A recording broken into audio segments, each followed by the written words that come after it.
ठीक है विद्यार्थियों, मैं सुमित मंगल उड़ान आईएएस एकेडमी की तरफ से। तो हम लोग दिल्ली सल्तनत कर रहे थे और दिल्ली सल्तनत में हम लोगों ने गौरी वंश के बारे में पढ़ा था और मैंने बताया था तुम्हें किस तरीके से गौरी यानी कि मोहम्मद गौरी की मृत्यु हुई। किसने की मोहम्मद गौरी की मृत्यु? कैसे हुई थी? करमातियों ने नमाज पढ़ते समय चाकू मारकर उसकी हत्या कर दी। कहानी बताई थी मैंने तुम्हें पिछली क्लास में। अब देखो, मोहम्मद गोरी के दास ही दास थे और उसके मेन जो थे भारत में दो दास थे। पहला दास था कुतुबुद्दीन ऐबक, जिसे उसने पूरे भारत का एडमिनिस्ट्रेशन संभालने की जिम्मेदारी दे दी थी। दूसरा था बख्तियार खिलजी, और इस बख्तियार खिलजी को उसने कहां भेजा था? बिहार और बंगाल भेजा था। और बिहार और बंगाल जाते समय उसने रास्ते में किस विश्वविद्यालय को नष्ट कर दिया? नालंदा को। और जब बंगाल में उसने आक्रमण किया तो नादिया वंश, यानी नादिया कैपिटल हुआ करती थी सेन वंशों की, और लक्ष्मण सेन अपनी राजधानी छोड़कर भाग गया। और इस तरीके से बंगाल का जो इलाका था वो बख्तियार खिलजी के अधिकार क्षेत्र में आ गया। और बख्तियार खिलजी की हत्या उसी के एक सैनिक अली मर्दान ने चाकू मारकर कर दी। और अब गोरी का भारत में एक ही दास बचा, उसका नाम क्या था? कुतुबुद्दीन ऐबक। गोरी गजनी से आया था, यानी कि अफगानिस्तान और पाकिस्तान वाला जो वर्तमान में इलाका है वो भी मोहम्मद गोरी के अंडर में था। और वो ज्यादा उपजाऊ नहीं था अफगानिस्तान वाला इलाका, इसलिए वहां पर भी दो उसके दास वहां पर थे। एक का नाम था यलदोज और एक का नाम था क्वाचा। क्या नाम था एक का नाम? यलदोज और क्वाचा। अब स्थिति क्या हो गई? स्थिति ये हो गई है कि भारत में इस समय मोहम्मद गोरी की मृत्यु हो चुकी है। और मोहम्मद गोरी की मृत्यु हो जाने पर भारत का जो क्षेत्र है वो क्षेत्र उसके दासों के बीच विभाजित कर दिया गया। भारत का इलाका किसको मिला? कुतुबुद्दीन ऐबक को मिला। गजनी का इलाका किसको मिला? यलदोज को मिला। और सिंध वाला इलाका किसको मिला? कुबाचा को मिला। और इस तरह देखते ही देखते भारत का हिस्सा गोरी के दासों में बांट दिया गया। अब प्रश्न उठता है, दासों में क्यों बांटा गया, बेटों में क्यों नहीं बांटा गया? क्योंकि गोरी की कोई संतान ही नहीं थी, और उसकी संतान नहीं थी, इसलिए सारा एम्पायर किस में बढ़ गया? उसके दासों में बढ़ गया। समझ में आई बात? ठीक है। दिल्ली सल्तनत में 5 वंशों की स्थापना हुई है: गुलाम वंश, खिलजी वंश, तुगलक वंश, सैयद वंश और लोधी वंश। ठीक। तो हम एक एक करके इन वंशों के बारे में पढ़ते हैं। सबसे पहले है गुलाम वंश। गुलाम वंश की अगर बात की जाए तो आखिर इसका नाम गुलाम क्यों है? पहली चीज तो ये, क्योंकि इसके जितने भी सुल्तान बने, याद रखना दिल्ली सल्तनत के राजाओं को सुल्तान कहते हैं, जितने भी सुल्तान बनेंगे वो सब के सब किसी ना किसी के गुलाम हो, इसलिए इस वंश का नाम क्या पड़ गया? गुलाम वंश पड़ गया। स्लेव डायनेस्टी है। सेकेंड, इसे इलबरी वंश भी कहा जाता है। इलबरी इसलिए कहा जाता है, ये तुर्की लोगों की एक जाति होती है इलबरी। ये सारे के सारे उसी जाति के लोग थे, इसलिए इसको इलबरी कहा गया। कोई दिक्कत? मजे में सब? कुतुबुद्दीन ऐबक 1206 से लेके 1210 तक कुतुबुद्दीन ऐबक दिल्ली सल्तनत की गद्दी पर बैठेगा। गुलाम वंश का टाइम पीरियड है 1206 से लेके 1290। ठीक। और 1206 से लेके 1210 तक कौन बैठेगा गद्दी पर? कुतुबुद्दीन ऐबक। कुतुबुद्दीन का अर्थ होता है चंद्रमा का देवता। क्या अर्थ होता है इसका? चंद्रमा का देवता। कुतुबुद्दीन ऐबक किसका दास है? गोरी का दास है, इसलिए दास गद्दी पर बैठ सकता है? नहीं बैठ सकता। किसी भी दास को गद्दी पर बैठने की परमिशन नहीं है, लेकिन हां, वो अगर अपने मालिक की गर्दन उड़ा दे और अपनी ताकत के बल पर बैठ जाए तो बैठ सकता है। ठीक है। कुतुबुद्दीन ऐबक गोरी का वफादार दास है, वो उसके विरुद्ध जा भी नहीं सकता, न मरने के पहले न मरने के बाद। कुतुबुद्दीन ऐबक जब गद्दी पर बैठा, क्योंकि एडमिनिस्ट्रेशन खराब था, 1206 में अचानक गोरी की मृत्यु हो गई, इसलिए कुतुबुद्दीन ऐबक को अचानक भारत का प्रशासन चलाने की जिम्मेदारी मिल गई। ठीक है। अब कुतुबुद्दीन ऐबक जो है उसको भैया प्रशासन चलाने की जिम्मेदारी मिल गई, लेकिन ये यल्दोज और क्वाचा जो हैं वो बोलने लगे भैया तू भारत का एरिया क्यों लेगा, हम दोनों को पत्थर वाला इलाका, तेरे को बड़ा यार एकदम हरा भरा इलाका भारत का, ऐसा थोड़ी होगा। कुतुबुद्दीन ऐबक दास था, इसलिए उसने मोहम्मद गोरी के भाई जिसका नाम गयासुद्दीन था, उसकी मृत्यु हो चुकी थी, और उसके भाई का जो एरिया था गजनी के आसपास का उधर का इलाका, वहां पर उसका बेटा गद्दी पर बैठ चुका था जिसका नाम था महमूद। क्या नाम था? और कुतुबुद्दीन ऐबक ने महमूद को बोला भैया देखो मैं तो गोरी का दास हूं, मुझे भारत में शासन करने की अब जिम्मेदारी मिल गई है, तो मेरे को एक रिक्वेस्ट है, मेरा ये दास सर्टिफिकेट है, इस स्लेव सर्टिफिकेट पे सिग्नेचर मार दो यार जरा, जिससे कि मुझे कोई बोले कि ये दास, तो मैं दिखा दूं पटाख से सिग्नेचर है मेरे पास। क्या है मेरे पास? दास मत बोल देना आज के बाद, ये मेरा सर्टिफिकेट है, और दास सर्टिफिकेट मेरे को इशू कर दो। महमूद ने सिग्नेचर मारे और दास सर्टिफिकेट दे दिया किसको? कुतुबुद्दीन ऐबक को। और 2008 में कुतुबुद्दीन ऐबक दास मुक्ति पत्र प्राप्त करने में सफल हो गया। क्लियर है बात? मिल गया उसको दास मुक्ति। अब दास मुक्ति उसको मिल गई। अब क्या हुआ कि जो मोहम्मद गोरी की मृत्यु के बाद कुतुबुद्दीन ऐबक को भारत का इलाका मिल गया था, और ये इलाका जब उसे मिला तो उसने खुद को सुल्तान नहीं कहा, क्योंकि वो मोहम्मद गोरी का अभी भी अपने आप को दास ही समझ रहा है, क्योंकि वफादार है।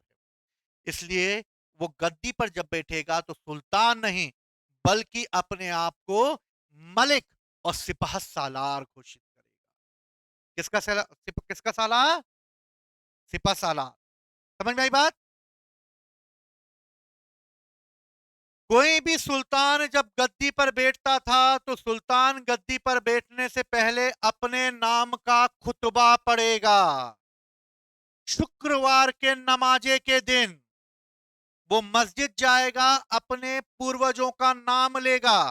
पूर्वजों का नाम लेना यानी खुतबा पढ़ना, और अपने पुराने पूर्वजों का नाम लेते हुए अपने नाम का खुतबा पढ़ेगा, और फिर वो अपने नाम के सिक्के जारी करेगा। क्या करेगा? सिक्के जारी करेगा। तो याद रखना, भारत में जब भी कोई सुल्तान बनेगा तो वो दो काम करेगा हमेशा, बार बार नहीं आएगा क्योंकि एक ही बार बता रहा हूं मैं, हर बार होता है ये। जब भी वो सुल्तान बनेगा तो पहली चीज क्या करेगा? वो अपने नाम का खुतबा पढ़ेगा, दूसरे अपने नाम के सिक्के जारी करेगा, जिससे पता चल जाए कि मेरा शासन मार्केट में आ गया। आज का बादशाह में समझ आए? इतने दिनों बाद आने के बाद ये दिक्कत होती है, कंटिन्यूटी। ऑनलाइन देख ली मेरी क्लास, यही तो मेरे साथ एक दिक्कत हो रही है। अब मैं ऑनलाइन नहीं डालूंगा, लोग घर पे बैठ के देख लेते हैं। तो समझ में नहीं आया होगा, ये तो दिक्कत है, एक तो आ भी जाता है। चलो आगे। ठीक है। लेकिन कुतुबुद्दीन ऐबक ने ना तो अपने नाम का खुतबा पढ़ा, ना ही अपने नाम का सिक्का चलाया। तो याद रखना, कोई भी सुल्तान बनता था तो क्या करता था? अपने नाम का खुतबा पढ़ेगा, अपने नाम का। लेकिन कुतुबुद्दीन ऐबक अपने आप को दास मानता था, इसलिए ना तो उसने अपने नाम का खुतबा पढ़ा और ना ही अपने नाम के सिक्के चलाए। क्लियर है? लेकिन जो सुल्तान बनेगा वो ऐसा करेगा, लेकिन कुतुबुद्दीन ऐबक ऐसा नहीं करेगा। क्लियर है? समझ में आ गई बात? ऐबक ने अपनी राजधानी इंद्रप्रस्थ को बनाया। किसको बनाया? इंद्रप्रस्थ बोले तो दिल्ली। किसको बनाया? लेकिन भाई साहब के साथ एक बड़ी दिक्कत थी। दिक्कत यह थी कि जब वो गद्दी पर बैठा था, तो गद्दी पर जब वो बैठा तो उसने दिल्ली को अपनी राजधानी तो बना लिया, लेकिन जो यल्दोज और क्वाचा थे बार बार आके उसको चिमटी खोड़ के चले जाते। तो बेचारे कुतुबुद्दीन ऐबक का दिमाग खराब हो जाता था यार, जब आया जब मेरे को यलदोज और ये क्वाचा आते और मेरे को चिमटी फोड़ देते बीच बीच में आके, क्या करा जाए। तो उसने पहले तो अपनी राजधानी दिल्ली को बनाया और वहीं पर हेडक्वार्टर भी बना दिया, लेकिन गजनी के शासक यलदोज के बार बार परेशान करने पर उसने अपनी राजधानी चेंज करके लाहौर को बना दिया। समझ में आई बात? अपनी राजधानी चेंज करके किसको बना दिया? लाहौर। और कहां चला गया वो? लाहौर चला गया कि बेटा अब तू आ मेरे को चिमटी फोड़ने। तू आया नहीं कि मैं तेरे को वहीं रोका। अब भारत का अगर वो इंटर कर जाएगा तो कुतुबुद्दीन ऐबक को जो इतना बड़ा एम्पायर मिला है वो यलदोज और क्वाचा छीन लेंगे। इसलिए यलदोज और क्वाचे के खतरे से बचना है तो डायरेक्ट जाकर कहां अपनी कैपिटल बना लो और गेट पे खड़े हो जाओ इंडिया के, भैया अंदर आके दिखाओ आप। और यलदोज और क्वाचा जब भारत के अंदर इंटर करेंगे तो किससे लड़ना पड़ेगा उसको? ऐबक से लड़ना पड़ेगा। कुतुबुद्दीन ऐबक ने अपनी राजधानी इन दिल्ली की जगह किसको बनाया? ठीक है, एमसीक्यू लगाओ ना जाके, किसको बनाया? कुतुबुद्दीन ऐबक के बारे में कहा जाता है कि कुतुबुद्दीन ऐबक बहुत ही लिबरल था, उदार था, और अपनी उदारता के कारण उसे लाख बख्श कहा गया। किसकी उपाधि है लाख बख्श? यानी उसके पास अगर कोई भी गरीब फकीर आ जाए तो उसके पास जो होता था वो उस वक्त उसको वो दान कर देता था। तो अपनी उदारता के कारण किसे लाख बख्श कहा गया? वो कुरान का भी ज्ञाता था, उसको कुरान बिना देखे रटी थी। कुरान को अलग रख देता तो फिर पढ़ने लगता था वो, यानी कुरान उसको कंठस्थ याद थी और लाइन बाय लाइन वो कुरान पढ़ लेता था क्योंकि 5 वक्त का नमाजी था। और कुरान का ज्ञाता होने के कारण उसे कुरान ख्वाबी कहा जाता है। Got it my point ladies and gentleman? समझ गए? तो भैया उदारता के कारण लाख बख्श किसको कहा गया? किसको अपने कुरान के ज्ञाता होने के कारण कुरान ख्वा कहा जाता है? वेरी गुड, पढ़े लिखे लोग हो तुम लोग। ताजुल मासीर के रचयिता हसन निजामी उसके दरबार में रहा करते थे। हसन निजामी किसके दरबार में रहा करते थे? कुतुबुद्दीन ऐबक के दरबार में। 1194-95 में उसने दिल्ली के बीचों बीच जैन और हिंदू मंदिरों के स्थान पर उन्हें तुड़वाकर उसने मुसलमानों के लिए एक मस्जिद बनवाई जिसका नाम था कुव्वत उल इस्लाम मस्जिद। ये कुव्वत उल इस्लाम मस्जिद कहां पर है? दिल्ली में है। उस समय मुसलमान जब भारत में आए तो भारत में नमाज पढ़ने की जगह नहीं होती थी। अब ये नमाज कहां पढ़ेंगे? तो नमाज पढ़ने के लिए इनको चाहिए बहुत बड़ा बरामदा, और बरामदे में जब ये बैठकर अपनी इबादत करेंगे तो इस इबादत को करने के लिए उन्हें मंदिर या मस्जिद बनाने पड़ेंगे। लेकिन भारत में जो मंदिर होते थे उन मंदिरों में बड़े बड़े बरामदे हुआ करते थे, तो उन्होंने स्टार्टिंग में मंदिरों को तोड़कर ही उन्हें मस्जिद में तब्दील कर दिया। और इस तरह दिल्ली में जो जैन और हिंदुओं के मंदिर थे उनको तोड़ा फोड़ा और उसे ही मस्जिद में कन्वर्ट कर मारा, और ये सारे मंदिर जो है मस्जिद में कन्वर्ट हो गए। तो जितनी भी पुरानी मस्जिदें हैं वो सब हिंदुओं के मंदिरों को तोड़कर बनाई गई हैं, तभी इतना बवाल मचता है। बाद में जो मस्जिद बनाई गई वो नए तरीके से जो बनी है, नए मॉडल पर जो बनी है, वो सब नई जमीन पर बनी है, लेकिन स्टार्टिंग की सारी मस्जिदें मंदिरों को तोड़कर बनाई गई। ठीक है? और इस तरह दिल्ली में एक मस्जिद बनाई गई जिसका नाम क्या रखा गया? कुव्वत उल इस्लाम मस्जिद। और ये है दिल्ली में बनी हुई कुव्वत उल इस्लाम मस्जिद। दिल्ली में जो कुव्वत उल इस्लाम मस्जिद बनाई गई है वो मस्जिद यहां पर बनी हुई है। ये तुम्हें एक पिलर दिख रहा है, ये मेहरौली का आयरन पिलर है जो चंद्रगुप्त विक्रमादित्य द्वितीय के द्वारा बनवाया गया था, जिसमें आज तक जंग नहीं लगी है। ये अलाई दरवाजे का एक पार्ट है जो एंट्री देता है कहां जाने की? कुतुब मीनार जाने की।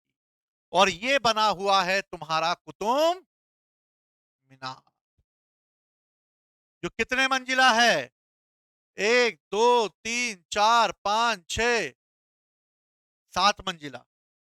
बात पहले बना था ये 4 मंजिला, फिर टूट के बनेगा ये 7 मंजिला। ठीक है, ये कुतुब मीनार है। और यहीं पर आसपास में एक और इमारत बनाने का प्रयास किया गया था अलाउद्दीन खिलजी के द्वारा, जो सिर्फ 20 फीट तक ही बन पाई और बाद में इसका निर्माण नहीं किया। तो दिल्ली के बीचों बीच कुतुब मीनार बना हुआ है, दिल्ली के बीचों बीच यहीं पर कुब्बतुल इस्लाम मस्जिद बनी हुई है, यहीं पर आयरन पिलर बना हुआ है, यहीं पर अलाई दरवाजा बना हुआ है। अलाई दरवाजा अलाउद्दीन खिलजी बनवाएगा। क्लियर है? दूसरा, अजमेर में एक संस्कृत विद्यालय को फिर तोड़ा गया और संस्कृत विद्यालय को तोड़कर 2.5 दिन का झोपड़ा बनाया गया। यह भी एक मस्जिद है जो 2.5 दिन में बनकर तैयार हुई, इसलिए इसका नाम 2.5 दिन का झोपड़ा पड़ गया। तो कुतुबुद्दीन ऐबक ने 2 मस्जिदें बनवाई हैं। पहली मस्जिद कुव्वतुल इस्लाम मस्जिद कहां? दिल्ली में। दूसरी 2.5 दिन का झोपड़ा कहां? अजमेर। क्लियर है बात? दोनों मस्जिदें। तो ये भारत में बनाई गई प्रारंभिक मस्जिदें।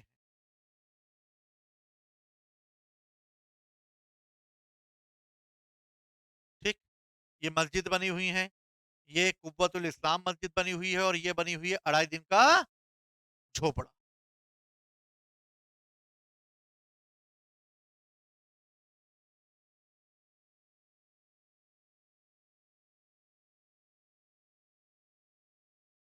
दिल्ली में किला ए राय पिथोरा नाम से उसने एक नगर भी बसाया, जो कि दिल्ली में बसाए गए 7 नगरों में से पहला नगर था। दिल्ली को कितनी बार बसाया गया और उजाड़ा गया? तो दिल्ली को 7 बार बसाया गया और उजाड़ा गया है। और पृथ्वीराज चौहान के समय दिल्ली उसके अधिकार क्षेत्र में थी, इसलिए उसे किला ए राय पिथोरा कहा जाता था, क्योंकि पिथोरा पृथ्वीराज चौहान का उपनाम था। और इस तरह किला ए राय पिथोरा के नाम से एक नगर बसाया गया वहां पर, जिसे पुरानी जो है दिल्ली के एरिया के रूप में जाना जाता है। 1199 में दिल्ली में उसने एक सूफी संत कुतुबुद्दीन बख्तियार काकी की याद में, किसकी याद में? कुतुबुद्दीन बख्तियार काकी। तो एक तो गोरी का दास कुतुबुद्दीन, तो यहां का कुतुबुद्दीन ले लो, और एक दास उसका बख्तियार, तो यहां बख्तियार ले लो, और बाद में लगा दो काकी। बाद में क्या लगा लो? काकी। तो गोरी के 2 दास थे, कुतुबुद्दीन और बख्तियार, तो दोनों का नाम ले लो, कुतुबुद्दीन बख्तियार, और बाद में लगा दो काकी। तो कुतुबुद्दीन बख्तियार काकी एक सूफी संत की याद में उसने एक मीनार बनवाई, जिस मीनार का नाम था कुतुब मीनार। समझ में आई बात? तो कुतुब मीनार का निर्माण किसकी याद में किया गया है? कुतुबुद्दीन बख्तियार काकी की याद में किया गया है, लेकिन कुतुबुद्दीन ऐबक जब जिंदा रहा तब तक वो कुतुब मीनार बनकर तैयार नहीं हो पाई। और जब कुतुबुद्दीन ऐबक की मृत्यु हो गई, तो कुतुबुद्दीन ऐबक की मृत्यु के बाद इस मीनार को पूरा करवाया इल्तुतमिश ने। मिश किसने करवाया? तो कुतुब मीनार के निर्माण को पूरा किसने करवाया? आगे चलकर ये कुतुब मीनार फिर टूट जाएगी और फिरोज शाह तुगलक इसका वापस निर्माण करवाएगा। क्लियर है? 1210 में वो दिन था जब कुतुबुद्दीन ऐबक ने एक गेम खेलने की योजना बनाई। वो गेम था घोड़ों पर खेला जाने वाला चोगान, जिसको वर्तमान में हम पोलो गेम कहते हैं। क्या कहते हैं? और इस पोलो गेम पर भाई साहब खेल रहे थे। कितने खिलाड़ी होते हैं पोलो गेम में? 4 खिलाड़ी होते हैं। अब ये पोलो गेम में खेल रहे टुकड़ुक टुकड़ुक टुकड़ुक टुकड़ुक टुकड़ुक टुकड़ुक। अब ये टुकड़ुक टुकड़ुक करके जैसे ही खेल रहे थे, तभी एक नटखट सा घोड़े पर बैठ गया कुतुबुद्दीन ऐबक। और वो घोड़ा जब दे रहा था टुकड़ुक टुकड़ुक टुकड़ुक, तभी उसका बैलेंस बिगड़ गया और कुतुबुद्दीन ऐबक घोड़े पे से नीचे धड़ाम से गिरा।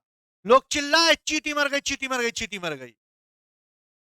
लेकिन चींटी नहीं मरी, कुतुबुद्दीन ऐबक मर गया। और कुतुबुद्दीन ऐबक की हड्डियां टूट गई और जब उसका इलाज कराया गया तो कुछ दिन बाद कुतुबुद्दीन ऐबक की भी मृत्यु हो गई और इस तरह कुतुबुद्दीन ऐबक का एंड हो।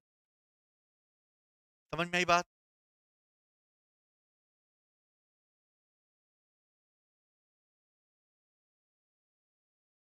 क्या हो गया कुतुबुद्दीन ऐबक का? हाँ, मृत्यु हो गई। और कुतुबुद्दीन ऐबक की मृत्यु कौन सा गेम खेलते समय हुई? चोगान। बोलो तो हवे, क्या खेलते हुई? चोगान खेलते हुए हुई।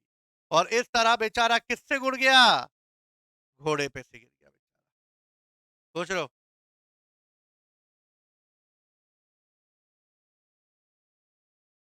इल्तुतमिश। कुतुबुद्दीन ऐबक की मृत्यु हो गई और कुतुबुद्दीन ऐबक की मृत्यु के बाद गद्दी पर बैठेगा इल्तुतमिश। इल्तुतमिश का टाइम पीरियड है 1210 से लेके 1236। अब हुआ ये कि कुतुबुद्दीन ऐबक ने अपनी राजधानी क्या बना ली थी? लाहौर को बना के रखी थी। और दूसरी उसकी राजधानी क्या थी? दिल्ली थी। और एक लाहौर थी। लाहौर के अमीरों ने, अमीर मतलब मंत्री, अमीर यानी कौन? मंत्री। अमीरों ने आरम शाह को, कुतुबुद्दीन ऐबक का भी कोई पुत्र नहीं था इसलिए आरम शाह को गद्दी पर बिठाया गया। दूसरी तरफ दिल्ली के अमीरों ने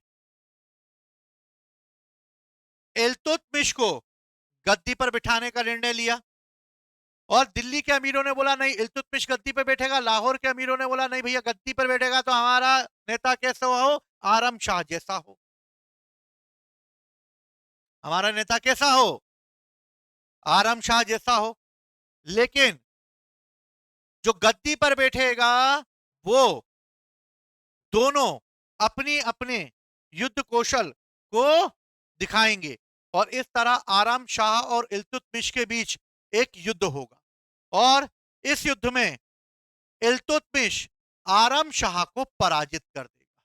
किसको पराजित कर देगा?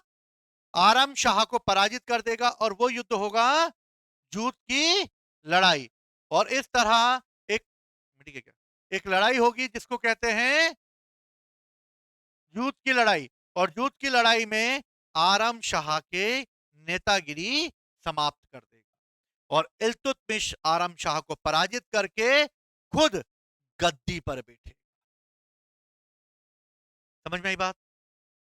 जो जीता वो सिकंदर, जो जीता वो। इसलिए इल्तुतमिश के अर्थ की अगर हम बात करें तो उसका अर्थ का नाम होता है साम्राज्य का रक्षक। ऐबक की जब मृत्यु हुई तो इल्तुतमिश बदायूं का गवर्नर था। कहां का गवर्नर था? बदायूं। लेकिन दिल्ली के अमीर उसे पसंद करते थे। क्यों? क्योंकि वो कुतुबुद्दीन ऐबक का दास था। क्या था वो कुतुबुद्दीन ऐबक का? आरम शाह भी कुतुबुद्दीन ऐबक का दास था, यानी मालिक का दास, मालिक के दास का भी दास और दास का दास भी हो सकता था। दास अपने अंडर में भी दास रख सकते थे अगर वो पावरफुल हैं तो। लेकिन कुतुबुद्दीन ऐबक की लड़की से भी उसने ब्याह कर रखा था इसलिए वो दामाद भी था। इसलिए वो जिनके आगे जी जिनके पीछे जी वो जीजा जी थे। कुतुबुद्दीन ऐबक उनका ससुर था और इल्तुतमिश उनका दामाद था। इसलिए दावेदारी किसकी मजबूत थी? बेटा था नहीं, बेटी थी, बेटी से ब्याह कर लिया इल्तुतमिश ने, इसलिए गद्दी का वारिस कौन होगा? इल्तुतमिश होगा। भैया तब तो यही होता था, एक लौती लड़की होती थी अमीर लोगों की, उससे ब्याह कर लो तो पूरी संपत्ति हमारी। पहले मूवियों में भी तुमने देखा होगा कि मेरी बेटी को छोड़ने के बदले में तुम ये करोड़ों रुपए ले जाओ। आजकल पता नहीं वो पिताजी कहाँ चले गए हैं ना। वो ब्लैंक चेक दे दिया करते थे, जितनी चाहो रकम भर लो हमारी बेटी को छोड़ने के, उसमें मिले ही नहीं। हमें बहुत परेशान रहा बचपन से अभी तक, किसने दिया ही नहीं मेरे को, फिर मेरे को ही छोड़नी पड़ी। समझ गए बात को? क्लियर है? तो भैया कुतुबुद्दीन ऐबक का दामाद कौन था? तो ये वो ही दामाद है जिसको सूटकेस भर के पैसा मिला हो, समझ गए? तो भैया इसकी खातिरदारी भी ज्यादा होगी।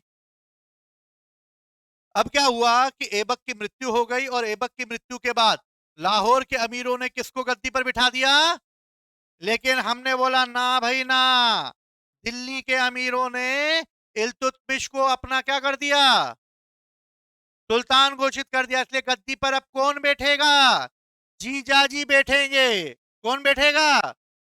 जीजाजी बैठेंगे। इसलिए अब यह तय हुआ कि दोनों के बीच अब युद्ध होगा, और इस युद्ध में जो जीतेगा वही सिकंदर होगा। और इस तरह इल्तुतमिश और आरम शाह के बीच युद्ध की लड़ाई हुई, और बेचारे गरीब को पराजित कर दिया इल्तुतमिश ने। और इस तरह अब गद्दी पर कौन बैठेगा? इल्तुतमिश। इल्तुतमिश अपनी राजधानी दिल्ली को बनाएगा। याद रखना, अपनी राजधानी किसको बनाएगा? इल्तुतमिश। अब इल्तुतमिश गद्दी पर बैठ के आरम शाह की उसने फाइल क्लोज कर दी, लेकिन इल्तुतमिश के लिए अभी भी दो चच्चा लोग अभी भी खतरा बने हुए थे, और वो थे, एक था यल्दोज और एक था कुबाचा। ये दोनों के दोनों खतरा बने हुए थे, किसके लिए? इल्तुतमिश के लिए।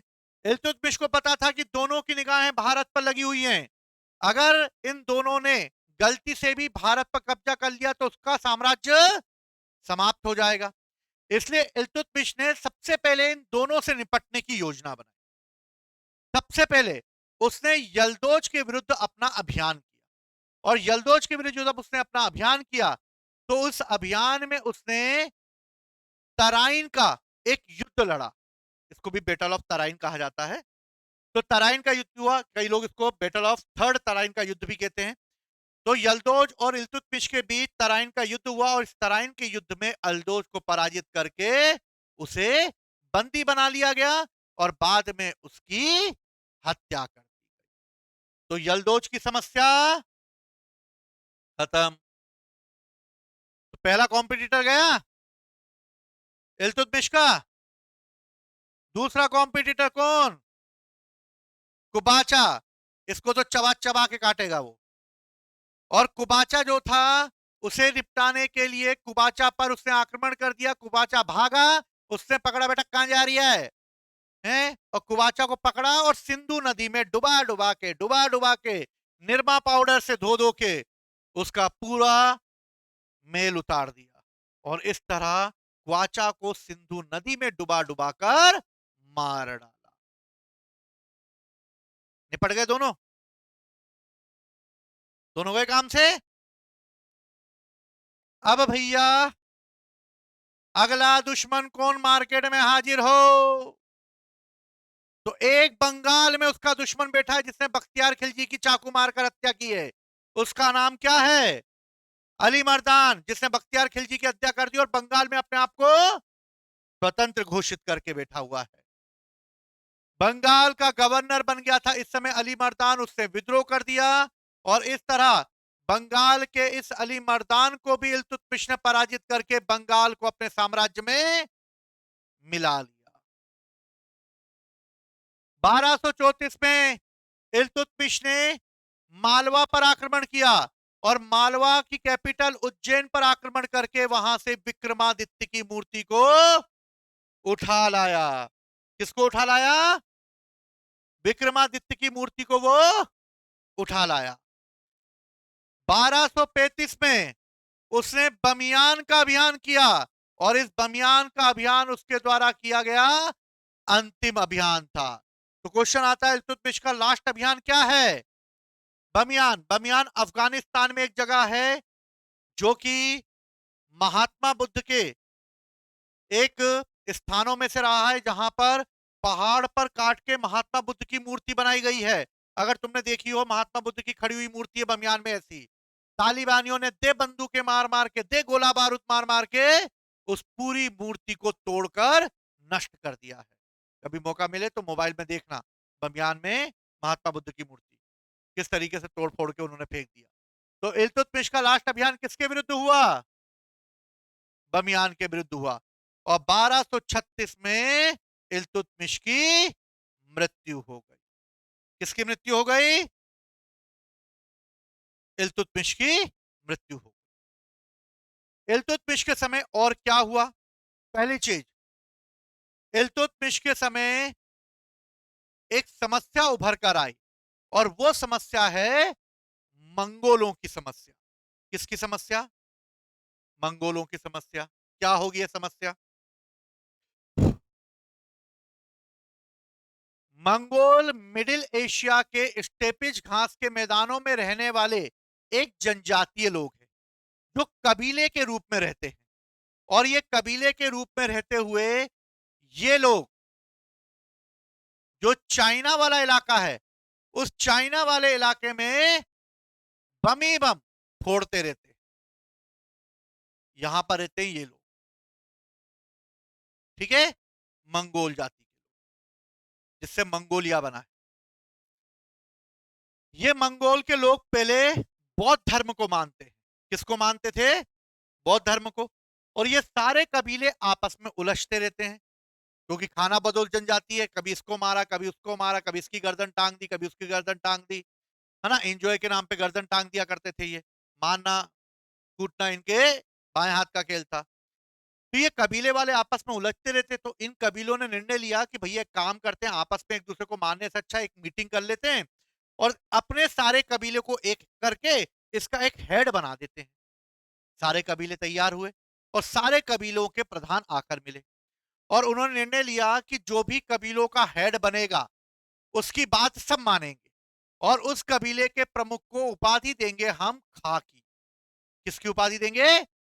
और इस तरह इन कबीलों ने अपना नेता तमेचीन को चुना। किसको चुना? तमेचीन को चुना। और ये तमेचीन कोई और नहीं बल्कि आपका और हमारा, हम सबका प्यारा चंगेज खान है। कौन है ये हमारा प्यारा आप सबका? विश्व का सबसे दरिंदा इंसान चंगेज खान। ये जिस राज्य पर आक्रमण करे उस राज्य को तहस नहस कर दे, उस राज्य को जलाकर नष्ट कर दे, सारे मर्दों को मौत के घाट उतार दे, बच्चों को दास बना दे और औरतों को बाजार में बेच दे, और या तो फिर उनसे खुद निकाह कर ले। उसकी इतनी बीबियां थी कि उसे खुद नहीं पता था कि उससे कितने निकाह किए। उसकी संतानें नहीं पता थी कि उसकी कितनी संतानें। तो एक बार जब रिसर्च किया गया तो यह माना गया कि पूरे वर्ल्ड की जितनी पॉपुलेशन है, उन पॉपुलेशनों में हर 10 में से एक चंगेज खां की संतान। तुम एक दूसरे को क्या देख रहे हो?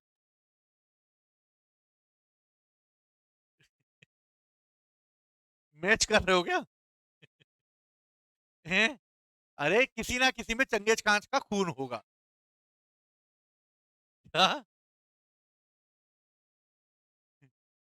समझ रहे हो? यानी किसी ना किसी, क्योंकि उसकी इतनी संतानें थी, भारत में आए होंगे, मिक्स हो गए सबके सब, मंगोल मिक्स हो गए, फिर वो प्रजातियां में जो हुई, तो सब किसी ना किसी के ब्लड में है।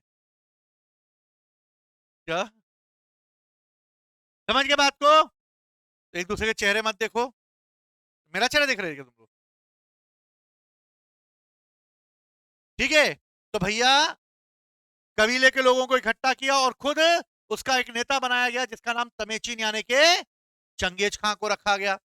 और ये चंगेज खां बाद में चलकर ये मंगोल लोग इस्लाम धर्म को अपना लेंगे। किसको अपना लेंगे? पहले ये बौद्ध धर्म के हैं, बाद में किसको अपना लेंगे? इस्लाम धर्म को अपना लेंगे। 1206 में एक घटना होगी।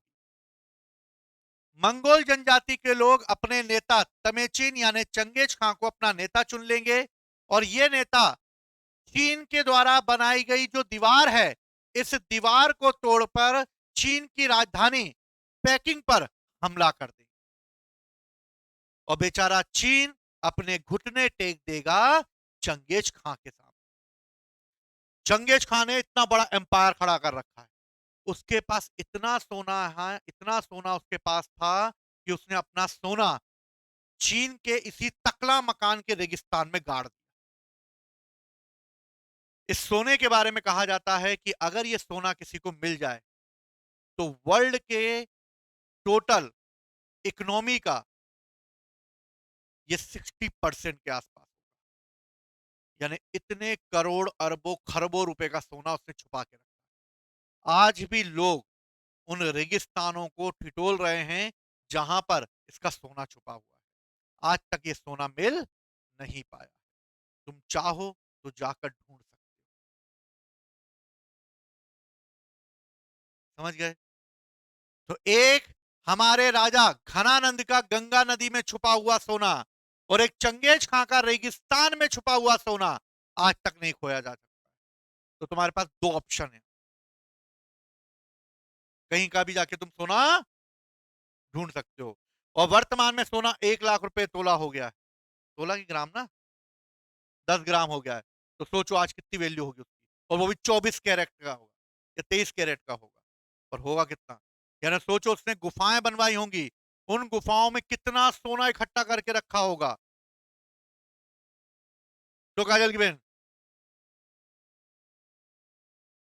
तो भैया चंगेज खान ने इतनी लूटपाट मचाई कि उसके पास बहुत अथाह धोना, मतलब सोना इकट्ठा हो गया। चंगेज खान ने चीन की दीवार तोड़ दी और पेकिंग पर हमला कर दिया, और अब उसने बहुत सारा सोना इकट्ठा कर लिया। अब हुआ ये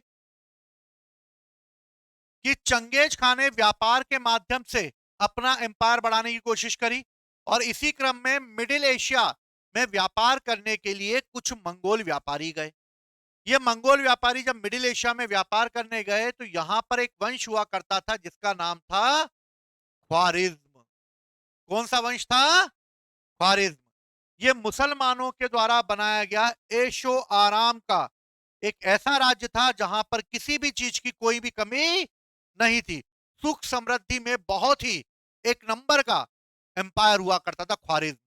लोगों ने इसके आर्किटेक्ट को इतना भव्य बनाया था, लोग देखते रह जाते थे ख्वारिज्म आकर। जब चंगेज खां के व्यापारी यहां पर व्यापार करने आए तो उन्होंने ख्वारिज्म से व्यापार करा। जब व्यापार करा तो ख्वारिज्म में व्यापार करते समय ख्वारिज्म के सुल्तान ने मंगोल व्यापारियों को व्यापार करने से मना कर दिया। व्यापारी चंगेज खां के पास गए और चंगेज खां को बोला, भैया यार ये ख्वारिज्म शासक जो है हमें व्यापार नहीं करने दे रहा, थोड़ी खबर लो उसकी। तो चंगेज खां को गुस्सा आया और चंगेज खां अपनी सेना लेकर ख्वारिज्म पर उसने अटैक कर दिया। बेचारा ख्वारिज्म अपने भव्यता के लिए जाना जाता था, उसने ईंट तोड़ तोड़ के उसके 4 टुकड़े ना कर दिए। चंगेज खां ने पूरे ख्वारिज्म को तबाह कर मारा। चारों तरफ सिर्फ लाशें और आग और धुआं निकल रहा था, और इस तरह चंगेज खां ने पूरे ख्वारिज्म वंश को नष्ट कर दिया। ख्वारिज्म वंश का सुल्तान लड़ता हुआ मारा गया, लेकिन उसका बेटा बच गया, और राजकुमार जलालुद्दीन मकबरनी भगता हुआ भारत की ओर बढ़ा। जब वो भारत की ओर बढ़ा तो चंगेज खां भी उसके पीछे लग गया कि बेटा छोड़ूंगा तो मैं किसी को भी नहीं, क्योंकि मैंने पहले बताया किसी को नहीं छोड़ता था वो। और चंगेज खां भगता भगता जलालुद्दीन मकबरनी के पीछे भागा, और जलालुद्दीन मकबरनी के पीछे भागते भागते मकबरनी सिंधु नदी के तट पर पहुंच गया। और सिंधु नदी के तट पर पहुंचकर उसने इल्तुतमिश से कहा, एक्सक्यूज मी, मेरे पीछे लगा हुआ है चंगेज खां। बोले तो कौन लगा हुआ है? और मुझे आपके भारत में शरण चाहिए, और यदि आप मेरी मदद कर देंगे तो बदले में मैं आपको बहुत सारी सुविधाएं प्रदान करूंगा। इल्तुतमिश ने बोला, मेरे कान में क्या बीड़ी लगी है जो मैं चंगेज खां को अपने पर आक्रमण करने के लिए आमंत्रित करूं? क्योंकि मैंने अगर तेरा साथ दिया मकबरनी, तो चंगेज खां तेरे साथ साथ भारत के अंदर इंटर हो जाएगा। तो जो ख्वारिज्म का हाल हुआ है वो भारत का हाल होगा। और इल्तुतमिश ने दूर से ही कर दिया प्रणाम, आदाब, सत, अब निकल लो बेटा। मकबरनी सिंधु नदी तक आया और सिंधु नदी से वापस लौट गया। चंगेज खां भी उसके पीछे पीछे आया, और चंगेज खां को पता लगा कि भैया मकबरनी सिंधु नदी से वापस भाग गया है और वो भारत के अंदर इंटर नहीं हुआ, इसलिए चंगेज खां भी सिंधु नदी से वापस लौट गया और इस तरह भारत पर चंगेज खां का आक्रमण नहीं हो पाया। वरना अगर चंगेज खां भारत पर आक्रमण कर देता तो आज मैं तुम्हें ऐसे पढ़ा रहा होता।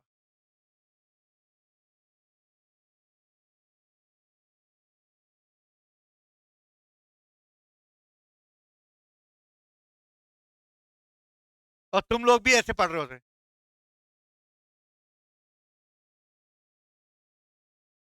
समझ गए बात को? तू हमारा क्या हास्य करता। समझ गए? तो हम सब ऐसे ऐसे हो रहे होते।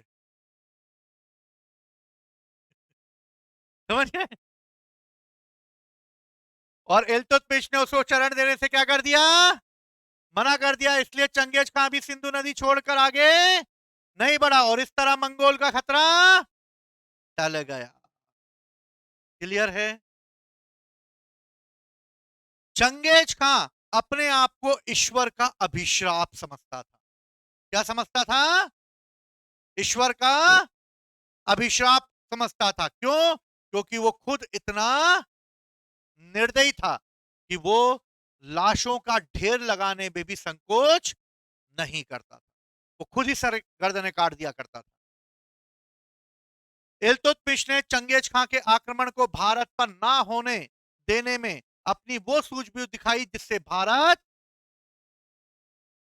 चंगेज खां के आक्रमण से बच गया। और इल्तुतमिश इस बात को जानता था कि अगर चंगेज खां भारत के अंदर इंटर हुआ तो अभी अभी उसने अपना एम्पायर बनाया, पूरा एम्पायर ध्वस्त हो जाएगा। इसलिए इल्तुतमिश ने ऐसा नहीं किया और ये उसकी सबसे बड़ी सफलता रही।